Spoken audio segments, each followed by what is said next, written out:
Hey, it's Tommy Allen from TommyAllenMusic.com. Welcome. This week we have Walter Trout, legendary guitar player from the USA. Played with bands Canned Heat in the early 80s and went on to John Mayall's Bluesbreakers after that, and the rest is history. If you're enjoying these interviews, please leave a comment below and tell me. Please hit the subscribe button, help grow the channel, bring you future weekly guests. Until that, we're going to jump straight into it.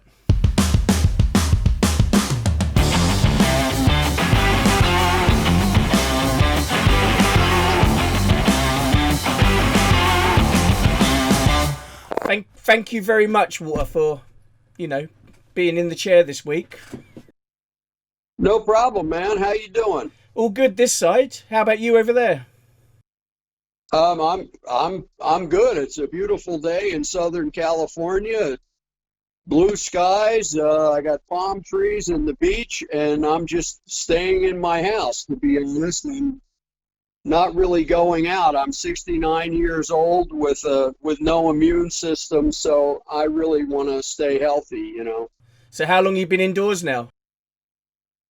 2 months. I went out for the first time the other day. I went out, and I wore a mask and I wore gloves and I did all this, and I went to the post office and mailed some stuff, and there were a lot of people out there, nobody wearing masks. It was, I don't know, man.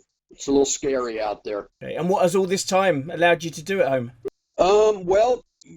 We've mixed and mastered my brand new album, my 29th album, which can't really tell you much about it yet, and I can't tell you when it's going to come out, hopefully this summer, but everything's in limbo now, but I did, I've been, my producer, Eric Korn, who I've done, my God, I think I've done 13 or 14 albums with him now. He's been home mixing and sending me mixes, and we got that together, and then we sent it off to the mastering guy, and he mastered it, and then we sent it off to the label, and they said, yeah, we think it's great. So right now we're actually working on the artwork and the liner notes and the photographs, and and then I've been practicing my guitar, trying to get my 3-finger technique together, because I still have a broken pinky on my fretting hand, What was your first introduction into music? Oh, geez. My parents were aficionados. I mean, I'm 69 years old, so I was a little kid in the mid-50s in suburban New Jersey.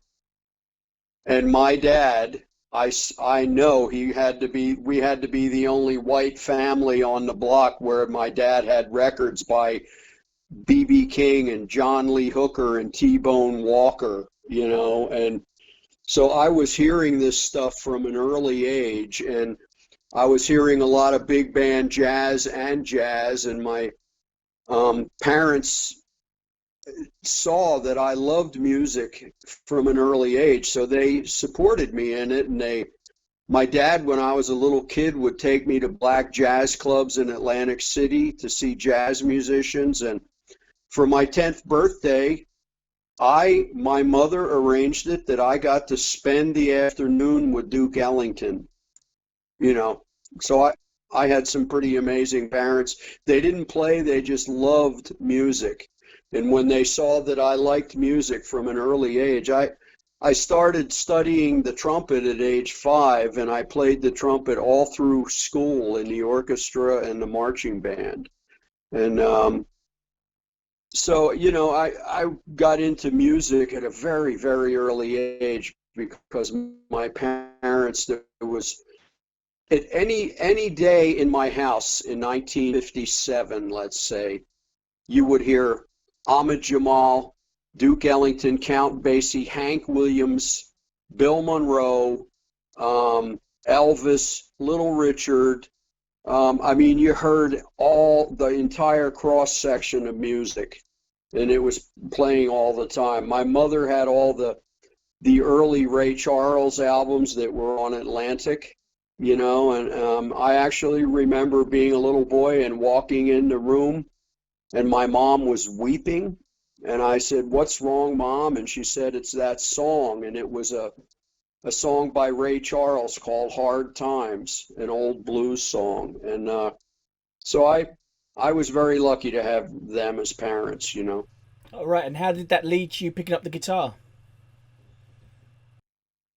That was kind of an evolution. I was going to be a jazz trumpet player, and that's why my mom got me hanging out with Duke Ellington, and I got a trumpet lesson from Cat Anderson, who played in Ellington's orchestra, and um, hanging out with Paul Gonsalves, who was one of the sax players in Duke's band, and Sam Woodyard, who was the drummer, and I was going to be a jazz player, and one day my older brother came home and he had the very first album by Bob Dylan. And it was so different than what I had been into. It was so different and unique, and it was just very simple music, three chords, but something about it grabbed me. And I said, "Boy, I'd love to learn how to do that." And once again, 2 days later, my brother comes in and with an acoustic guitar that's he had gotten from a friend of his. And I just got a chord book and started learning, folk music, Bob Dylan and Michael Row the Boat Ashore, and that kind of stuff. And I did that for a while, and I was still playing the trumpet, but I played guitar on the side. And then suddenly in February the 9th, 1964, when I was 13, actually I was 12, along came the Beatles on the Ed Sullivan Show, and suddenly I had to have an electric guitar, and about a year later, out came the very first album by the Paul Butterfield Blues Band. And they had a guitar player named Michael Bloomfield. And once again, that was my brother, brought it home. And he said, "I know you like guitar playing and you've been listening to the Beatles and the Rolling Stones, but you better sit down because you're going to hear something like you've never heard before." And he put that record on, and I went to my mother and I said, "I know what I'm going to do now for the rest of my life. I want to play that music right there." And I never looked back. Wow, and they encouraged you. You know what? They supported me in it. They never said, "Why don't you get a real job?" They never said, "That's a pipe dream." My mother would say to me, "Walter, I hear you playing in your bedroom and playing in the living room, and I think you can do it. But if you're going to do it, you better work hard at it because there's a lot of competition." And then she would say, "And you need to remember you're basing your whole life on your fingers. So take care of your fingers." And as I sit here now with a broken little finger on my left hand, working on my three-finger technique, I always hear her voice in my head. "Whoop, look what you did." Yes. Was you doing sort of solo stuff then on your acoustic guitar, like scales and picking, or was it mostly chords and? It was, I taught myself finger picking, and I was playing, "Don't Think Twice, It's All Right," and trying to do the Bob Dylan finger picking. I thought in his early records, I thought Bob Dylan was a great finger picker. I really enjoyed the way he accompanied himself on the acoustic guitar quite a bit. And then I got into other guys. I got into Dave Van Ronk and Josh White and some of the older guys, and so in Mississippi John Hurt, who was a master at finger picking.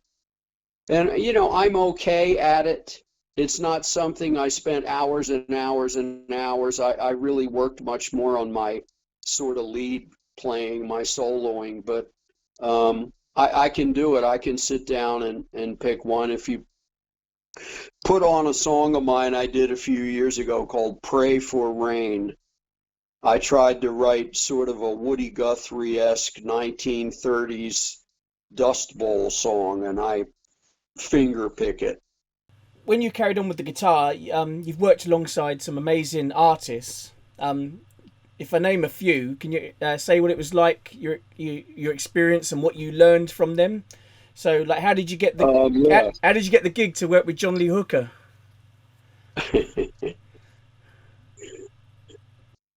In a club band in California. Very successful club band, but we worked 5 nights a week in a club that was packed every night, and we did Eagles and Rolling Stones and Beatles songs and country songs and Leonard Skinner and stuff like that. And this friend of mine named Brant Bindley said, "Hey, Walter, I know you like to play the blues and you're not really getting to do it. I went up on the Redondo Beach Pier last Sunday, and there's a club there, and on every Sunday, there's these older black guys, and all they do is play blues. And I asked him if I bring my friend Walter up, can he sit in?" So Sunday came around. I had the day off. He's like, "Okay, Walter, let's go." And I'm like, "I don't know, man. I want to stay home, watch TV or something." He's like, "Look, man, I talked to these guys. I got you set up." So off we drove to the Redondo Beach Pier, and I went in, and Brant said, "This is my friend Walter." They said, "Okay, well, he can play one song, that's it." And I played one song, and they said, "Hey, play another song." I played another song. They said, "Hey, man, stay up for the set."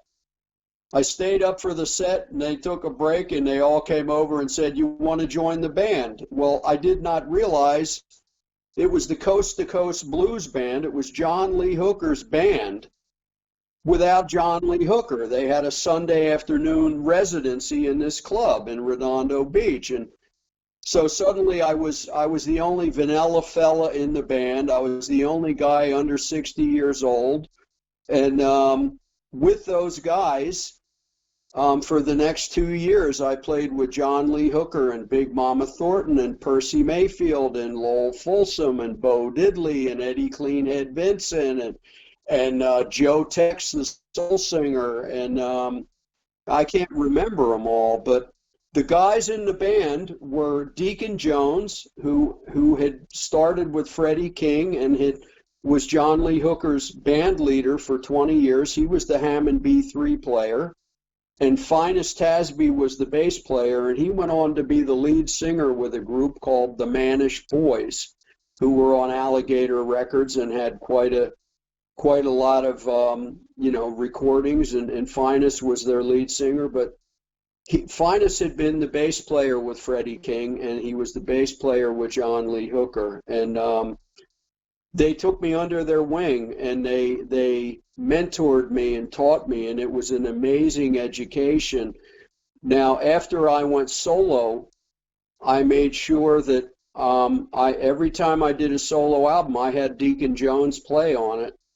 And Deacon's last recording before he passed was my album, We're All in This Together. And he plays on 3 songs. He plays on the one I did with Kenny Wayne Shepherd. He plays on a couple of the tunes, and it was not long after that he passed away. But I always tried, after I achieved success, I always tried to give those guys a gig, to help them out. And Finest, if you go on, I had a record called Full Circle. And and Deacon has a featured song on there as the guest. He plays an instrumental, and I do a song with Finest singing lead, and I also have Richie Hayward, the drummer from Little Feat, playing drums. So you can hear both Deacon and Finest on my records, and so that's how I got to play with all those guys. And it was an amazing 2 years for me. It was incredible to go from playing Eagles tunes in a nightclub to suddenly playing with the real guys and really learning the blues, So there's a long-winded answer to the question there, Tommy. It's a good job you went with your friend that day. You know something? I still say to people in interviews that day changed my life. Because while I was playing with John Lee Hooker, I got heard by Canned Heat. And Canned Heat asked me to play in their band. And then while I was playing with Canned Heat, I got heard by John Mayall. And he asked me to join his band. And it all goes back to that jam session that day. And if I had not gone, there's a good chance I might still be in the bar in Costa Mesa, California, playing Eagles tunes. I don't know. But that day changed my life. And I'm still friends with Brant. That's good. Does he bring it up anytime? Man, he all the time. But I just talked to him actually 3 days ago. I called him up and we were laughing, and I always tell him, Brant, I give you the credit, man. You changed my life. You just drove me up there. You talked to those guys and said, I have a friend named Walter who plays, and so thanks. I still thank the guy, you know. And that was, my God, 40 years ago. When you was with John Mayall for 5 years, then around 1989 you decided to front your own band.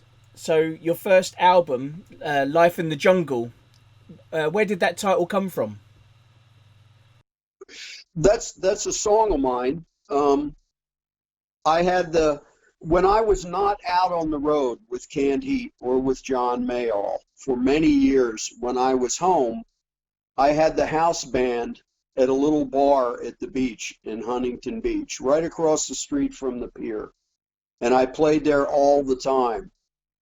And there was a sweet young hippie girl that used to come in every night and watch us play, and she became a friend of the band. She only lived about 3 blocks away. And one night she was walking home and somebody murdered her in her front door. And I was really, really upset when I heard the news, because she was just a sweetheart, a sweet, innocent young girl. And it was 4 a.m. one night, and I was so upset that this could happen so close to my gig. And it was probably somebody who had been in the club listening to my band that did it. And I went out walking around town, and I was walking at a fevered pitch, and I suddenly realized I was right in front of her house looking at where she had been murdered. And I walked home and I wrote a song called Life in the Jungle. This town is like a jungle, as somebody rightly said. A friend of mine was walking home one night and somebody killed her dead. That's the first verse, you know. And anyway, I played it for Mr. Mayall one night. We were sitting in a hotel room, and we had a guitar, and I said, I wrote this song about this thing that happened in my town. And he said, I want to record that song. And we recorded my song on an album called Chicago Line that we did in Germany. And John sang the song. And the fact that iconic bluesman, Mr. Mayall, thought my song was good enough to record, I went home and started writing songs at a fevered pitch. I really got into songwriting then. And after a while, I decided, you know, I think it's time I start my own band. And I named my album after that song, because the song had kind of a reputation because of Mr. Mayall's version of the song. When you're in the studio recording, do you take control of your sound, or do you leave it to the engineer to do like mic placements and stuff like that? Oh, I've done 14 albums with Eric Korn. He also produces John Mayall. One of his albums, he produces a guy named Sugar Ray Rayford, who was nominated for a Grammy this year. Eric is state of the art. He's as good as it gets. And like I say, half of my solo career, every album I've done for half of it. I've had a band for 31 years, and he's been there for 16 of those years. And so I leave that up to him, but I do play through my stage rig. You know, I bring my stage amp in. It's a Mesa Boogie. It's either a Mark IV or a Mark V. I go back and forth, and I bring it in. I record at Robbie Krieger's private studio. He's the guitar player from The Doors, and he has an incredible studio in Los Angeles, and he's a friend of mine, and I record there. But I leave all the technical stuff up to Eric because he's brilliant, you know. And what about your pedals and stuff? Are you using the same pedals you used in 1989, or have you swapped them around? I don't use any pedals. No, straight into the amp. Right into the amp. If you get it, you get yourself a Mesa Boogie. You set it to destroy all life, and then you just play. You know, you just turn the gain up, man, and off you go. That's all you need. Do you have a favorite guitar solo that you've recorded on and thought, yeah, that's cool?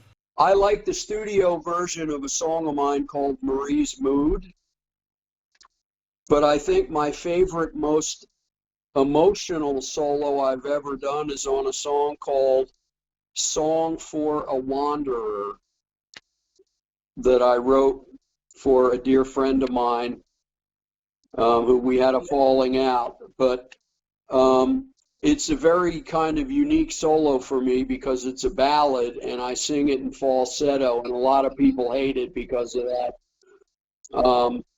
But my solo on Song for a Wanderer, because I'm thinking about this very, very dear childhood friend of mine who we had a falling out and we haven't spoken in years, and I don't think we ever will speak again. But my best friend when I was a little guy, and I was thinking about him when I played the solo, and I played it with tears coming down my eyes, and it's still hard for me to listen to because of the emotional impact of the solo. And do you have a favorite song that you've written? I have a few. One of the ones that's up there for me is called Bottom of the River.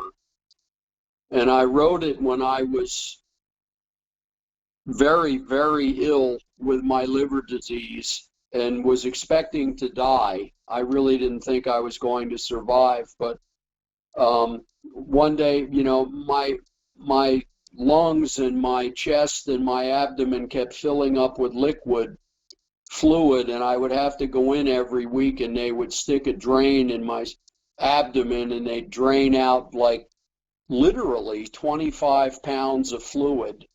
And that was pushing on my diaphragm. And one day my wife said to me, "It's like you're drowning." And I got this idea of a guy who goes out on a river and falls in, and the current pulls him down to the bottom. And he believes he's going to drown. It's too hard for him to fight his way. He can see the light up above him. It's a metaphor for what I was going through.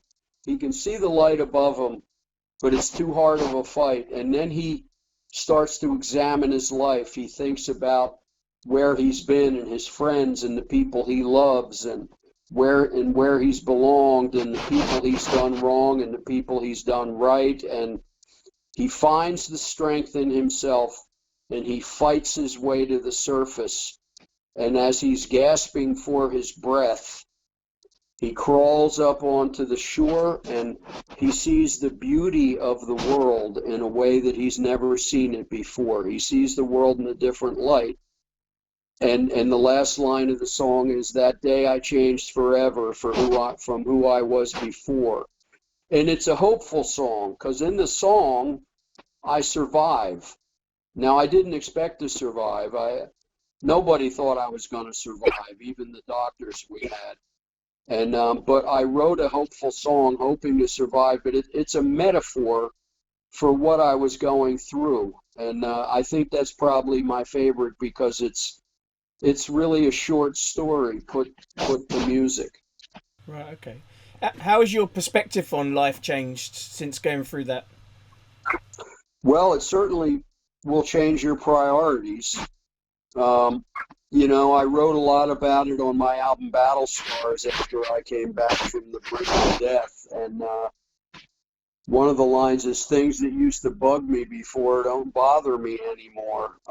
I don't sweat the small stuff a lot. I try to get up every morning, and the first thing I do is think, what am I grateful for today? I've got, it's not a second chance, I've got a third chance, because in my 20s, I should have been dead from drugs, but I managed to get out of that. And so then that should have been my second chance when I got off of the dope. And that was, 32 years ago. I've been sober. And so getting through this liver disease with the transplant, that's my third chance. So I try to think, what am I grateful for? Every day's a bonus, man. And my priorities have changed, and what's important to me is vastly different than what it used to be. To be honest, I used to sit and think, well, how come that guy sells more records than me? Or how come that guy got that gig and I didn't get it? And to be honest, now I just don't give a shit. Doesn't matter. You know, it doesn't matter. Now I'm alive. I've got a beautiful family, 3 great, beautiful, talented sons. I have a beautiful wife I've been with for 30 years. I have a great house at the beach here in California. I have a career. I'm making records. I'm like, what do you need in your life, you know? I saw the pictures of you when you was poorly, and you know it's amazing where you are now from how you was. Well, I can tell you that I was in a hospital bed for 8 months, and that was brutal. I had brain damage. I couldn't speak. I didn't recognize my wife. I didn't recognize my children. I lost 120 pounds in a matter of about 4 months. I lost over half my body weight, and they never thought I was going to come through. You know, they used to tell my wife, you just have to prepare that this guy doesn't have a chance, you know. And it's really, truly, I can't even call it lucky, and I'm going to start crying if I really start thinking about it deeply. But I lost the ability to play when I did get home after the 8 months in the bed. And before the 8 months in the bed, I had been really, really ill for months, for many months. I couldn't play, I couldn't walk. And then, I kept going in, and they kept taking the fluid out of my gut, and they finally just put me in the hospital and kept me there. But then when I got home, I had to relearn how to stand up. I had to relearn how to walk. I was in a wheelchair because my legs didn't work. If you lay in bed for 8 months, I guarantee you, your legs are not going to work when you try to use them. And I had, like I say, I had brain damage, and I tried to play the guitar, and I couldn't. I didn't have any idea how to do it. I had to start over again from scratch, teach myself chords, teach myself bar chords, the same way I did when I was 10 years old. I did the same thing, and I worked on it every day for 6 or 7 hours for about a year. And then when the music came back, I wanted to see if I could try a gig and see how that would go. Now, most guys would go down to the corner pub and get up and play a couple tunes. Me, I went to Royal Albert Hall, and that was my first time on a stage in over 2 years. And it was, I was tense. I was nervous. And but I have to say, when I walked out on that stage at Royal Albert Hall, and I turned to the band and I counted to 4, and the band came in, I had this revelation, this feeling of, I've done this 10,000 times. This is my home. I'm at home on stage. This is where I live my life, and I'm back, and I can do this. And it was an incredible experience that night. Are you a religious man at all, Walter? Yeah, but not organized religion. I have my own beliefs. My wife and children and I have been through a few churches, but I always find that when most churches, especially in the States, they turn it into some political agenda. And I don't think Jesus hated people, you know. I don't think Jesus was a Republican or a Democrat. And I've gotten to where um, my wife and I have our very deep beliefs, but it's personal. So as soon as it gets organized and you go and you sit in a room and you have a guy get up there and tell you what you should believe and how you should interpret things, um, a lot of times I disagree, you know. If I get up in a church in America and some guy starts going off about gay people, I got to leave the church, you know. Jesus didn't hate people. Bring it on to the latest album, 2019, Survivor Blues. Yeah. And then the next one is the one you're working on at present. The next one is the one that I have in the can right now. We're doing the artwork, and I can't really tell you anything about it. I have to leave that to the label announcement, but I can tell you it is all original songs. So I've written the whole thing myself. Three of the songs I've written in collaboration with my wife, who is also a writer who's been published in Classic Rock magazine and has a book out and has had a lot of articles published in various places. In Classic Rock, she was the one they chose to interview Chris Barber a couple of years ago, and she's a writer. So I had things happen, like one day I said to her, I have this really good melody. I really like this melody. Listen to this. But it has a whole lot of syllables. I mean, it has so many. I went, damn, there's so many words. I don't know how to approach this. And she went away and came back in 20 minutes and said, here's your lyrics, you know. There's three of those on there. Do you have a method for your songwriting? Not at all. I don't know where they come from. I can tell you when I get an idea, if I get an idea for lyrics, I write them down, and I have tablets full of ideas for lyrics. But on my phone, I have a couple of phones, even old ones, where I have recorders, and if I get a musical idea, I just put it on there. And on this particular phone that I'm talking to you on, I have maybe over 300 musical ideas. So there's no real rhyme, no reason to it. I can go through those 300 musical ideas and find one that I particularly like and try to put some lyrics to it. Sometimes I sit in the van when I'm on the tours, and I just write things about myself. I have a song on the new one.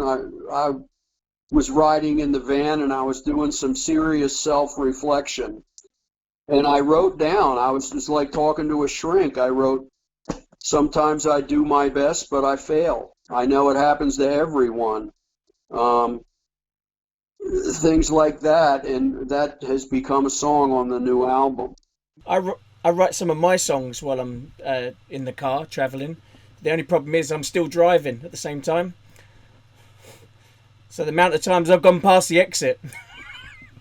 I do exactly the same thing, and sometimes, you know, on my album, The Blues Came Calling, I was on my way to the studio, and the studio's in LA, so it's about an hour drive for me.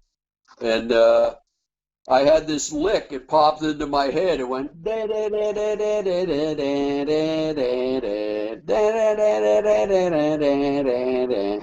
I went into the studio, and that day we happened to have Kenny Gradney, the bass player from Little Feat, was in there, and I had some other guys in there. And I played, and I said, I got this lick, listen to this. And we started goofing around with the lick, and after about an hour, we had a really cool song, and it's on The Blues Came Calling. It's called Wasting Away. But I was driving, so I had to hold the steering wheel with one hand, and I'm singing the lick into the phone, you know. I get some strange looks from people passing by.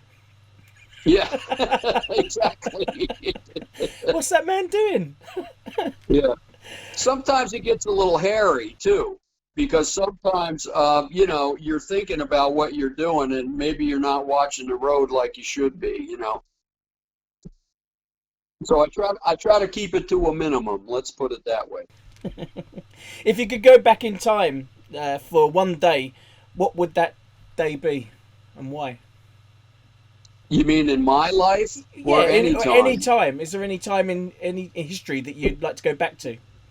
I think it'd be cool to go to Dallas, November 22nd, 1963, and see who actually killed JFK. You know, but I wouldn't mind going back to see the Beatles at the Cavern Club or in Hamburg. You know, I gotta say, my older brother, after we grew up and I had become a musician, you know, he got into a kind of Eastern religious cult type of thing, and he told me that he could do this thing called soul traveling, where his soul could leave his body, and he was trying to get me into it. And he told me that he could travel through time by doing this. And I said to him, you mean I could go back and see the Beatles in Hamburg? And he was disgusted. And that's the last time he ever brought it up to me.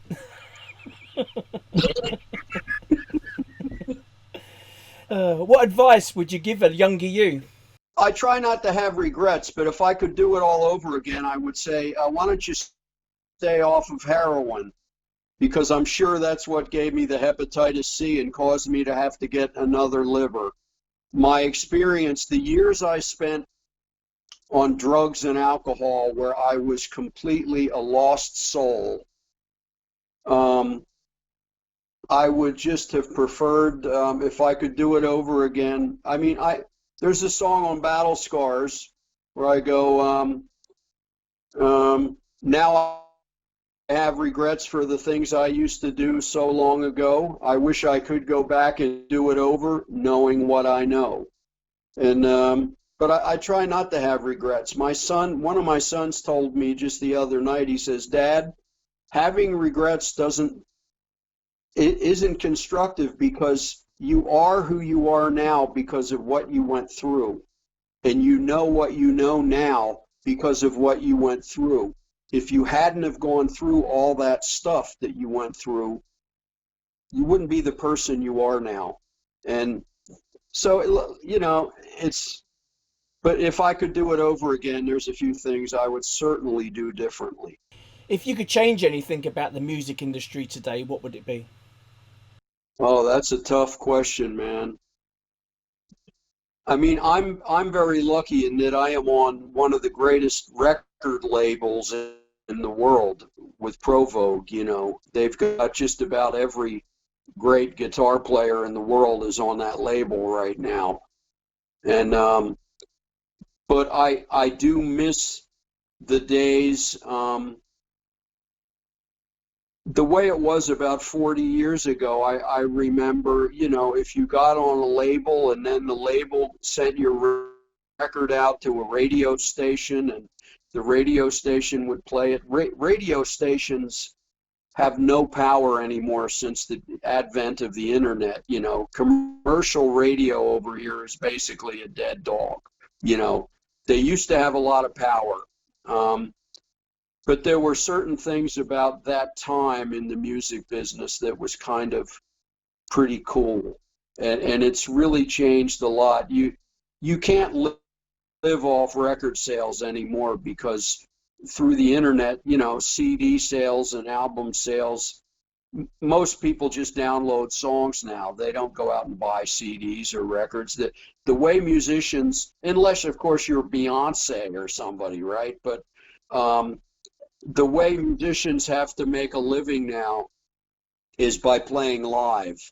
You have to go out and play gigs, and I love playing gigs, but right now that's non-existent, you know. Well, what would you do today if you were starting out as a young guitar player? Would you be looking for a manager and record company, or would you? I think I would probably go the route of utilizing the internet.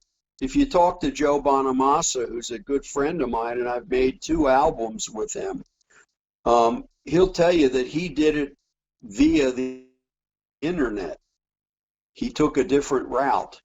The internet is a wonderful tool if you're starting off as a musician. And there are people in an entirely different genre. For instance, there's a violin player named Lindsay Sterling. I don't know if you're familiar with her, but she was on TV on like America's Got Talent or Britain's Got Talent or one of those, and she didn't get voted through and she didn't do well at all. But then she started making videos, and little by little, her videos were getting 4 and 5 million views, and now she sells out, 15,000 seat halls, and she did that via being on YouTube, you know. So you'd invest the money instead of paying for a manager. You'd invest in a company, to someone that could help you build your social media and. Yes, and you could do that yourself. You build a page, you make videos, you put them up, you start pushing them. Of course, it has to catch on, but also I'm a guy who loves to play live. I want to be on stage and play in front of people, and I want to look them in the eye, and I want to communicate to them, so I came up through the club scene. When I started playing in bars, it was around 1968. And I came up through the scene of you play in the bars. Can you hear me? Play to all good rooms of people who are dancing, but you're out there on a stage somewhere. Maybe there's only 3 people in the club, but you're playing every night like your life depends on it. And that's how I learned. I'm really, with guitar and blues and rock and roll, I'm really a street guy. I'm not schooled. I learned by being out there hammering it out every night somewhere on a stage around, especially the States. I didn't get to Europe till I joined Canned Heat, and that was in 1980. So up until then, from 68 up to 1980, I was somewhere in America playing in a bar, every night, man. Well, that's the way, like myself and Danny and them have started over here, just gigging around. So it's the same deal, Yeah. Doing it the live, the real way. Exactly. And that's what I love doing. Have you ever studied music theory? I studied the trumpet from the time I was 5, and I played in the high school orchestra where we were playing Beethoven and Gershwin and stuff like that, and I was the first chair trumpet player. I was actually a really good trumpet player, but I hated playing what was on the page, and I would get in trouble. I was also in the marching band, and we would play at the football games and stuff, and I would get in trouble because the band would be playing, and I'd start playing solos on my trumpet over what they were doing, I wanted to improvise and play solos. I didn't want to just read the notes and play them. And but yeah, I did study theory for years and years, but not with the guitar. I taught myself. When you're playing live, what do you think about people videoing you and putting it on social media? But I don't care. I mean, there's so much stuff on YouTube.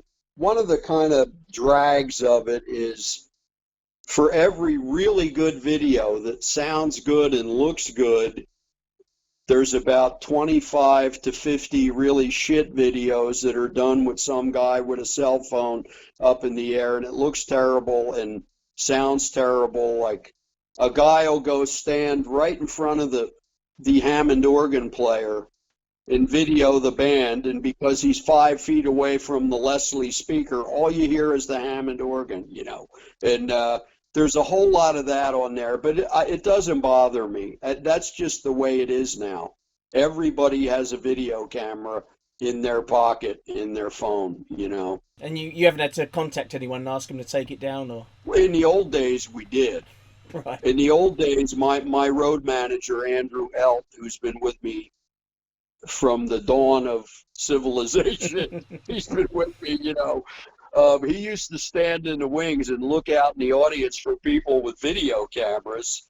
And when it would get near the end of the show, he would go out and grab the cassette out of the video camera. So I have all sorts of bootleg cassettes from these people, you know. But with the advent of cell phones, you can't stop it now, you know.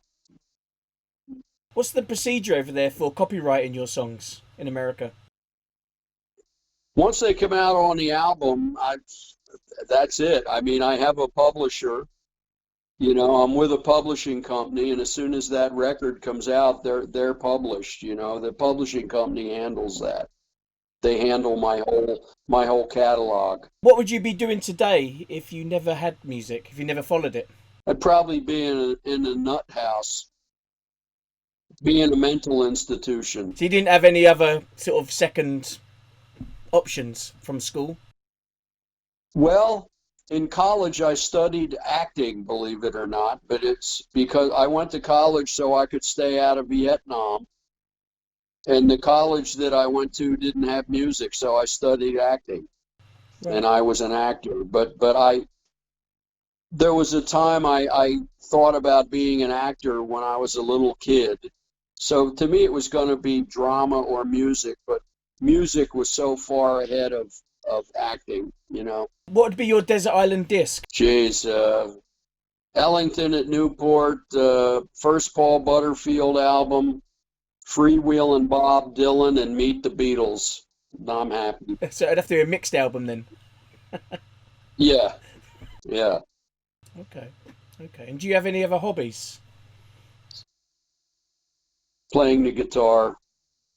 I like movies. I like being with my family. You know, I don't put together jigsaw puzzles or collect stamps or anything. What's your favorite film then? Network, 1976, written by Patty Chayefsky, starring William Holden, Peter Finch, Faye Dunaway. You ever seen it? I've seen it once, yeah. Unbelievable. The guy was ahead of his time. The writer. The scene where the big corporate guy takes the newscaster into his room and gives him the rap about there is no United States, there is no countries, there is only IBM, and he names all these huge corporations, and he says these are the people that run the world. And I mean, this was in 1976, and the guy couldn't have spoken it any better, you know. Normally at the end of the interview, I just do a quick fire question with a couple of questions. Just say what first comes into your head, Walter. So in or outside the box? Oh, outside the box. When you hear my new record, you'll see what I mean. Logic or creativity? Creativity, every time. Better or easier? Oh, better. I never want... Easier doesn't exist. Blues or rock? Blues rock. Cash or card? How about broke? I have to add that in as a third option. Blues band. When you're a blues band, it ain't cash or card. It's called broke. Tea or coffee? Oh, coffee, and a whole lot of it. Morning or night? Night. Night. And what's the first thing you grab in the morning when you wake up? I have a really good espresso machine, and I stumble into my kitchen and I have a good dose of espresso, and that's my final vice. And do you sing in the shower? I try not to. Thank you, Walter. It's been a pleasure, my friend. Hey, it's good talking to you, Tommy. Take care, man. Bye-bye. Hey, it's Tommy Allen from TommyAllenMusic.com, and that was Walter Trout. You can find out more about him and his music at WalterTrout.com. Next week we have Els Bailey, a British singer-songwriter from Bristol. So come and check that out right here at Tommy Allen Music. Please give us a like, hit the subscribe button. Until next week, look after yourselves, and a word from our director.